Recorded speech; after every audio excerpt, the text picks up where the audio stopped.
আমি শারীরিক অসুস্থ। পুলিশের সামনে আমার হাবি এবং তাজু আজু হাবির বউ আজুর বউ এবং তাদের ছেলেপেলে সবাই আমার খুব মারামারি, আমাকে অতর্কিতভাবে হামলা করে পুলিশের সামনে। আমার নাম মোর্শেদ আলম। আমি পৌরসভার 1 নম্বর ওয়ার্ড বাউরকুমা বিলোনিয়া আমার বাড়ি। আমি দীর্ঘদিন 15-16 বছর পশ্চিম বাজার সুনামের সহিত চাউল ব্যবসা করছি। আমার এক নামে সবাই চিনে। আমি তার ফাঁকে ফাঁকে আমি পোলট্রি ব্যবসা আছে, আরও বিভিন্ন ব্যবসা আছে। তো এলাকাতে পোলট্রি ফার্ম আছে আমার 6টা। বিভিন্ন সময় আমার পোলট্রি ফার্মের বিভিন্ন মালামাল চুরি হয়, বিভিন্ন জনে বিভিন্নভাবে চুরি করে। 1 নম্বরে তাজুর ছেলে আজু, আকাশ, মিলন, সুরজ মিয়া ছেলে, আরও বিভিন্ন জন আছে। তারা সবসময় চুরি করে।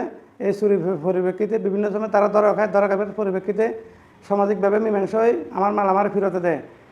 গত 11 তারিখে আমার রাত্রে আমার প্রায় 40,000 টাকার মতো মাল সামানা নিয়ে যায়।